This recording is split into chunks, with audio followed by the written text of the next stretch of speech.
Hello, everyone. Okay, so I have a client who wanted me to talk about codependency a while back, and I'm just now doing this live stream. So this is for that client, and I'm so sorry that it's taken me this long to get to it.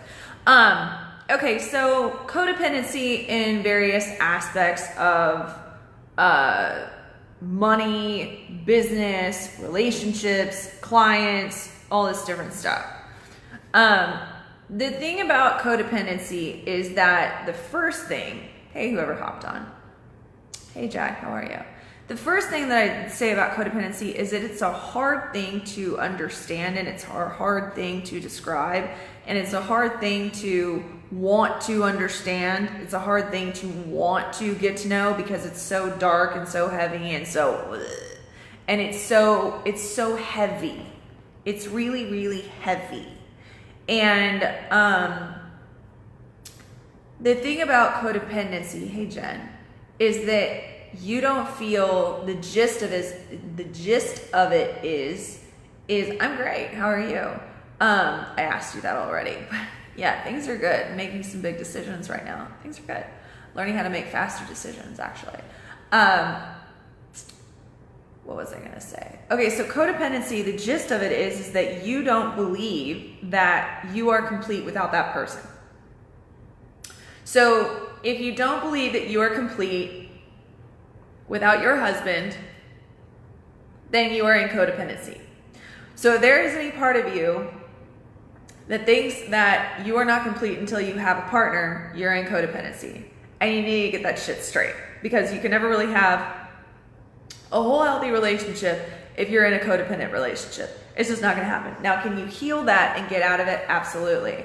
But the gist of it is that it is, you don't feel complete without this person. You don't feel that you can do these things without this person. It's a form of victimhood, actually. And so it's like, if your clients don't buy from you, then you're not complete. And it puts a whole lot of pressure on your ability to make money, because you're in a space of, I'm not able to do what it is that I need to do without this person, without these things. Feeling responsible for their results is also another part of codependency. Feeling not complete with people in general. Not feeling complete without your parents. This is a big one.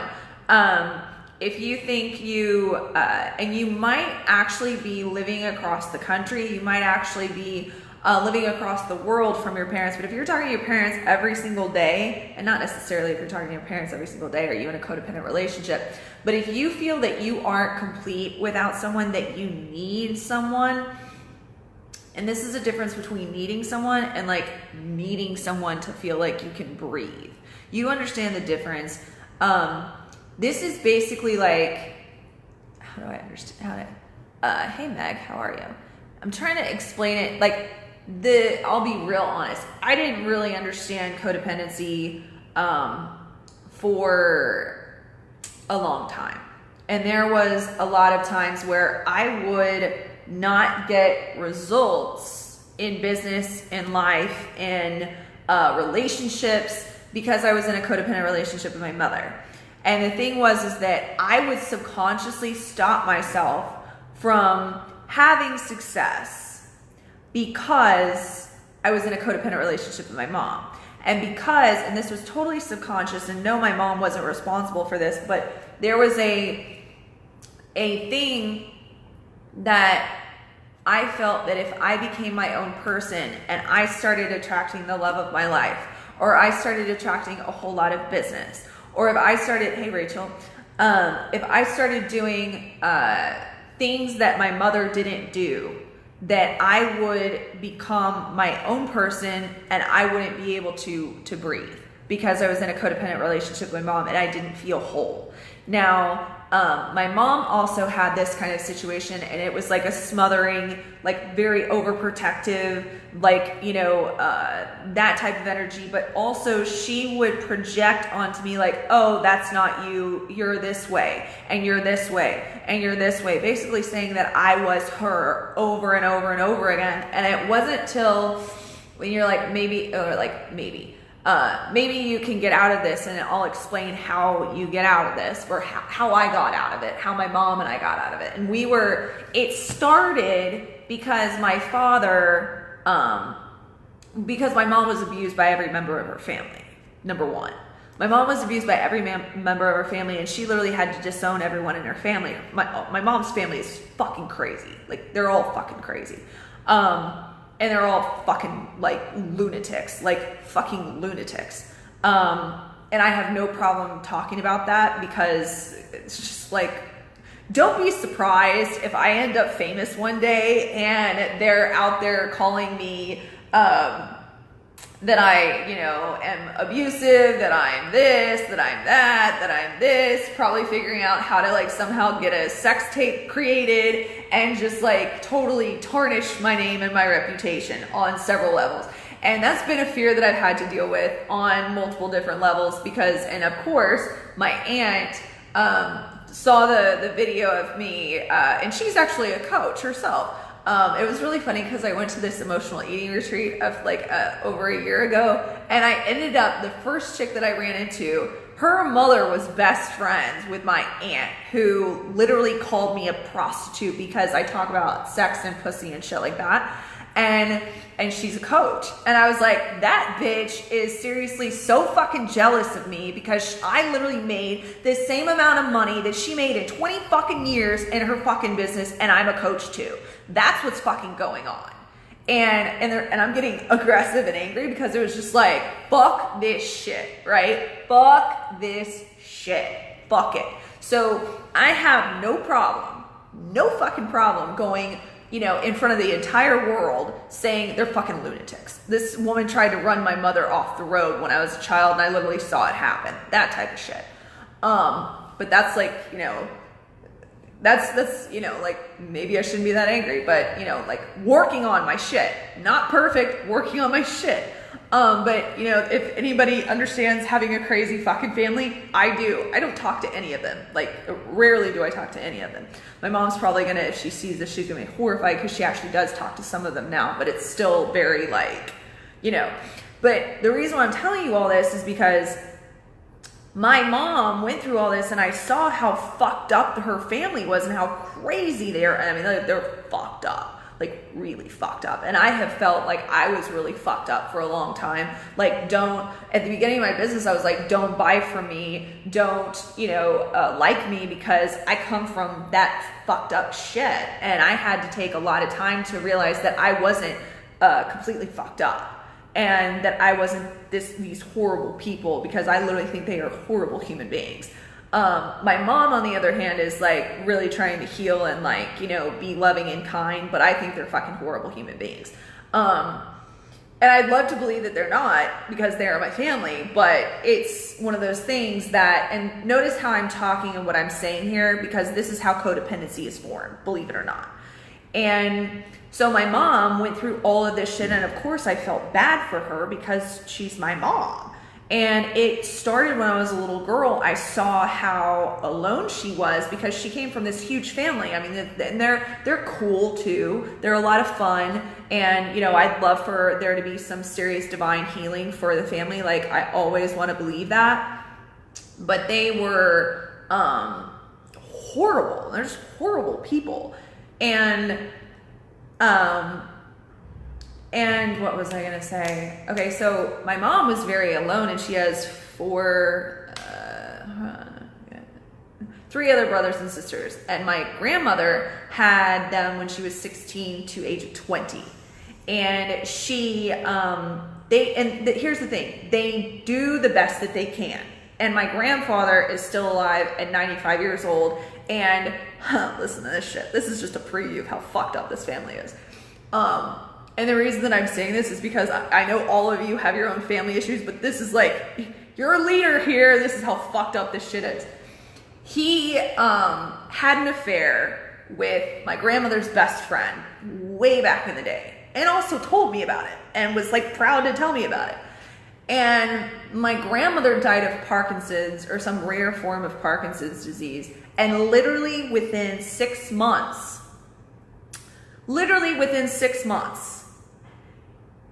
my grandmother, who literally is still pretty much like we literally just put her in the grave. We literally just put her in the fucking grave. I'm glad you guys relate to this. I know we all do. We had literally just buried my grandmother, and her best friend literally called my grandfather, and literally, like, they're married now. It took like maybe 2 years for them to get married. And luckily, thank fucking God, my uncle and my other aunts were like, this is so fucked up. Like, this is so fucked up. And my mom is still a little like, and she's gone back over there and made peace with my grandfather, which I don't know how I feel about it all. But my grandfather is also very much in real estate and very powerful in the sense that he's a very powerful businessman. Do I trust the motherfucker? No, I don't. But would I take some business advice from him? Abso-fucking-lutely. Possibly, because I don't know if I trust him. But that's a little bit of an understanding of how fucked up my family is. So, my mom, and so as I've like done a lot of healing, I can't help but now, because I used to be so angry. And if you go back and listen to my live streams over the past couple of years, there's been a development of my forgiveness for my mom, because I've seen how fucked up I can be because of my parents, and how fucked up she must have been. I mean, my mom is like incredible compared to where she actually came from. And I gotta give her some fucking mad props, because she does a lot of changing, and she's in her 60s and she's still continuing to have massive change. And you can't easily do that. And she does give me incredible advice sometimes. And I even had some coaches who know the worst shit that she's ever done to me start to say, Molly, I know like I have my opinions, or I've had my opinions about your mom, but some of the shit that she says to you is spot on. And you know, like she does want you to have an abundant life. And so there's been a lot of healing with my mom, and there's been a lot of healing since I started my business with my mom. And there's been a lot of separating codependency relationships, and I'll get into this in a minute. This is kind of funny. So my mom was raised in this really fucked up dynamic, obviously. And so of course my mom was really fucked up about a lot of stuff. And she, you know, like, I could cry about this, as fucked up as the dynamic that she was in, she's become an incredible human being. She is an incredible human being. And though I'm still trying to get through my shit, that some of the shit she's taught me, she is an incredible human being. And when I was young, she used to say to me, because we went through some horrific shit with my dad and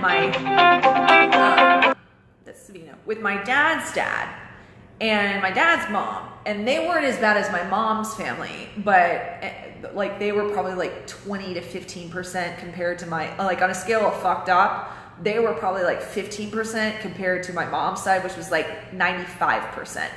And looking back, I would have had a much closer relationship, or tried to have a much closer relationship with my dad's family had I known some things. So my dad's parents knew how fucked up the Lanes were, and the Lanes, that's my mom's maiden name. And but back to the funny story, the chick that I met at the emotional eating retreat, this is funny as shit. The chick I met at the emotional eating retreat, we're sitting there, and like we met at the front desk. Literally, we were late to dinner. It was the first night, and we looked at each other and we were like, fuck. And she had lived in Austin, and she had grown up in Houston, and she had lived down had gone to the same this high school down the street from where my parents live. And her mother taught at the high school that my aunt, who called me the prostitute, taught at. And my aunt was a coach, and who called me a prostitute. And I called my lawyer. By the way, that's a side note. You want to handle people like that in your fucking family, you call your fucking lawyer. And then you let any member of that family know, hey, I called my fucking lawyer, and they won't fuck with you anymore. Or at least they won't fuck with you in that period. But it's funny because this is all over the place, but this is some funny shit.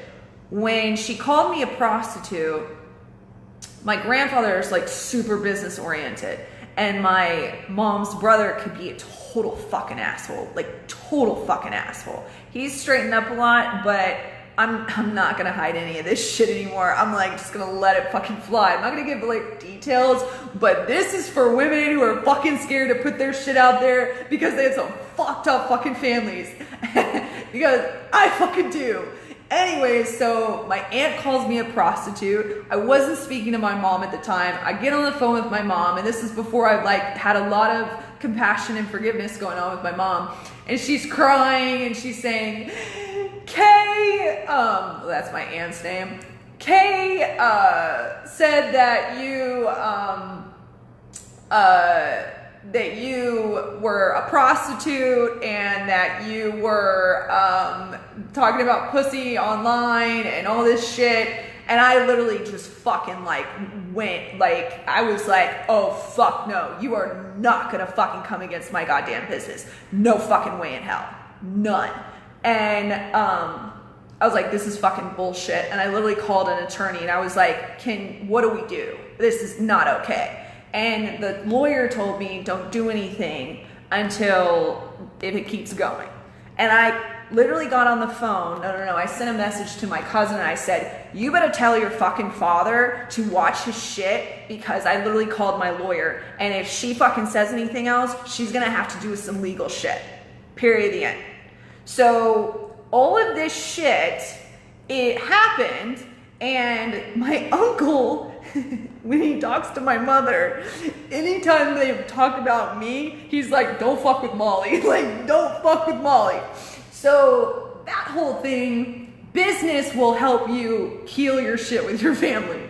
And so my mom was dealing with all this shit, and she was just like, she was dealing with all of this crap. And so my mom was like, we're a team, we're together. And I felt like I was supposed to take care of my mom. And we had this like bond that was so extreme, that was so intense, that it was like, I don't feel whole without my mom. And I'm gonna stick by my mom, and every part of me is gonna be like my mom. And she is like you superwoman, because look at all the shit that she's been through, and I love her, and it's do or die with my mom. And whatever, she is, I got her back, and et cetera, et cetera, et cetera, et cetera, et cetera.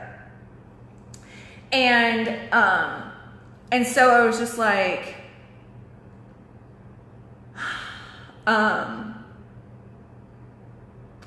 and so I grew up wanting to subconsciously wanting to be like my mom. And I took on the qualities of my mom, and my mom said, you're a lot like your mom.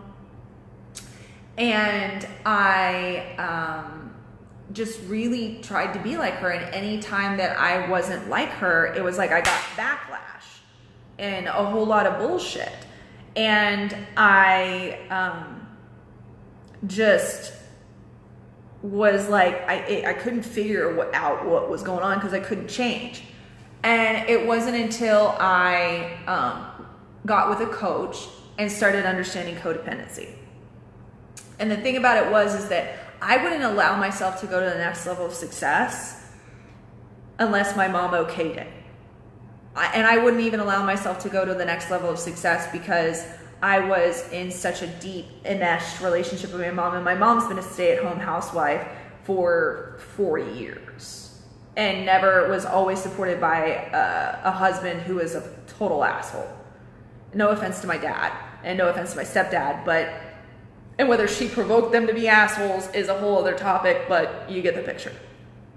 And I'm not saying that she did. I'm just saying, like, there's a whole lot of shit. And given the bullshit that my mom was raised around, like, you gotta have compassion for the woman. Fuck. So, anyways, I can hear people laughing in the background.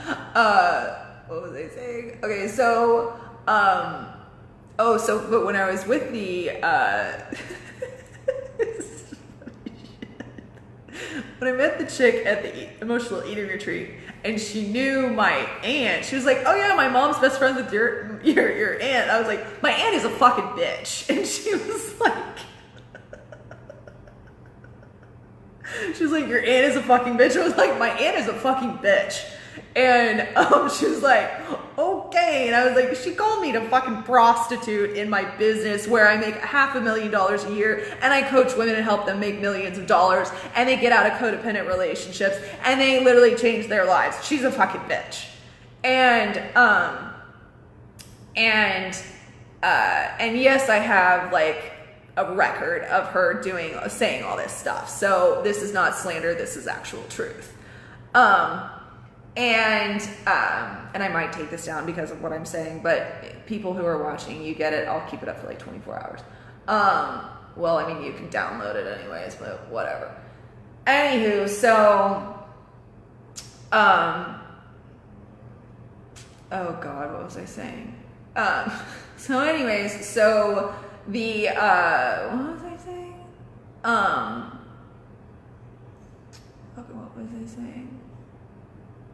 So with relationships, I didn't feel like I could actually go and do anything that was outside of my mom.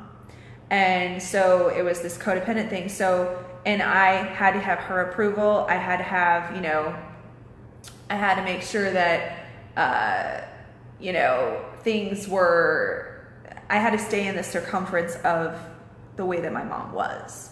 And so I had to be abused. I had to be in victimhood. I had to constantly be drowning in victimhood shit. I had to attract clients that gaslighted me.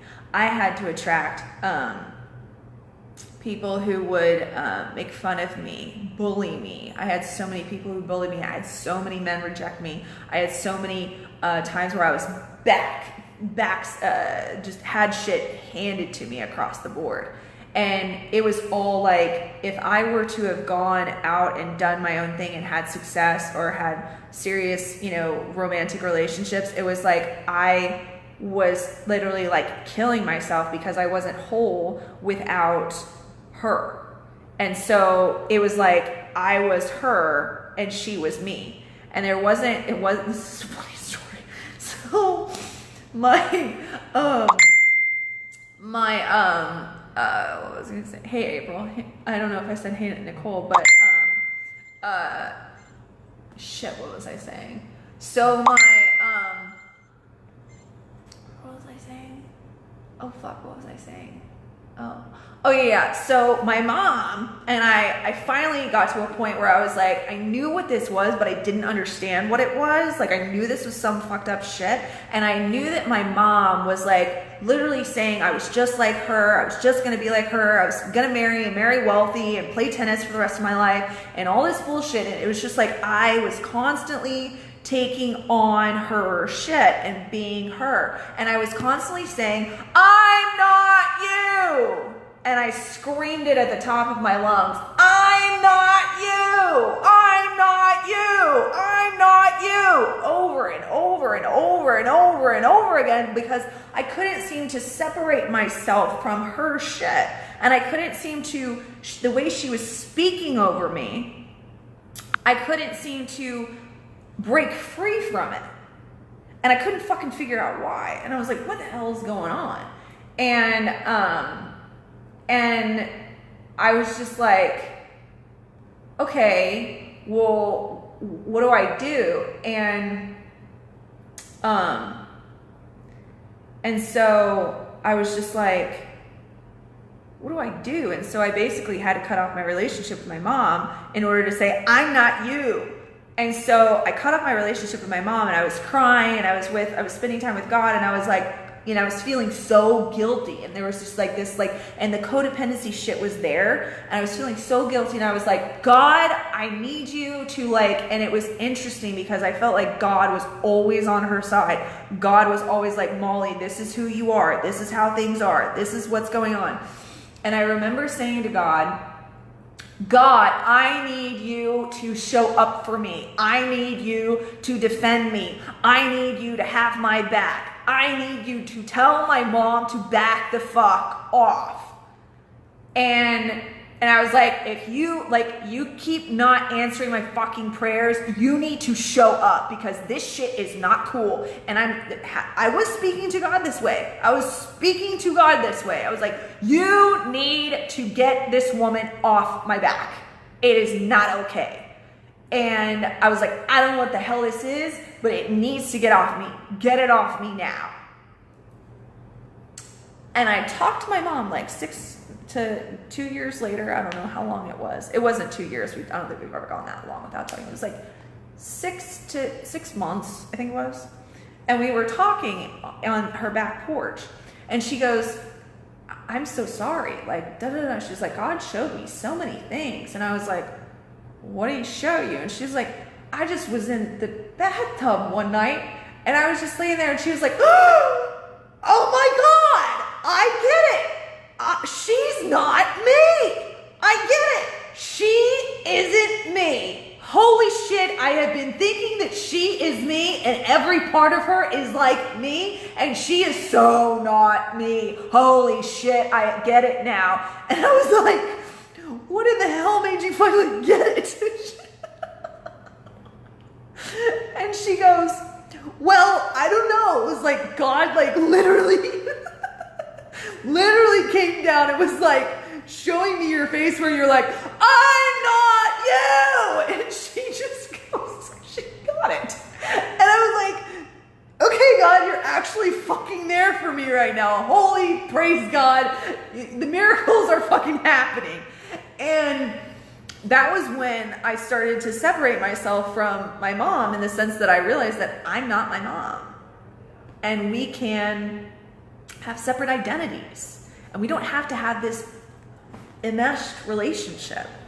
And she's okay. And the thing is that I thought I had to take care of her because of how fucked up my family was. I thought I had to take care of her because who else was going to take care of her? Because nobody else was taking care of her. And, you know, did she think that I was emotionally taking care of her? And this is another thing. I gotta hand it to my mom. She's a cool chick. Like, she's still got her issues, just like the rest of us. But, you know, like, I'm giving her the benefit of the doubt now. She said to me, what did she say? I told her that when I was going through all this shit, I was like, Mom, I literally felt like I had to fucking take care of you, and I had to literally set all of my desires on hold because I was just supposed to be there for you. I was born to be there for you. And this is where it comes in with all the clients and shit. And she was like,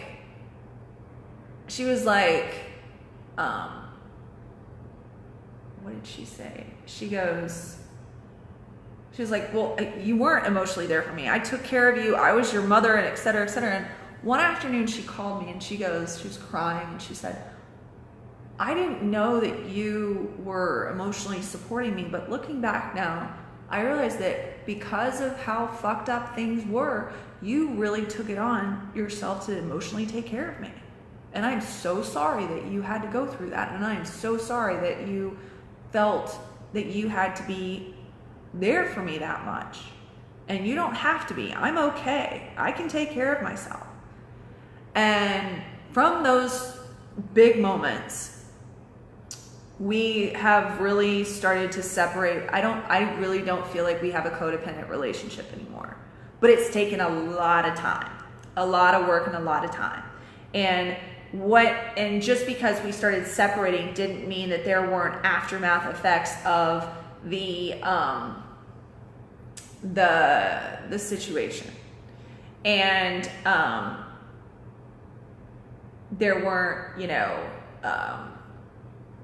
things that I wouldn't allow myself to accomplish. And I'm sure that there are probably things that I'm still not allowing myself to accomplish because there's parts of me that feel so deeply connected to my mom.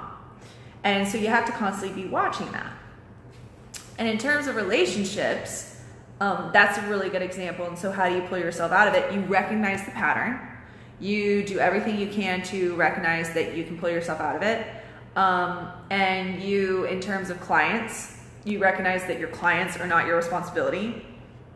It is your job to be there for your clients, and that's it, to hold the container.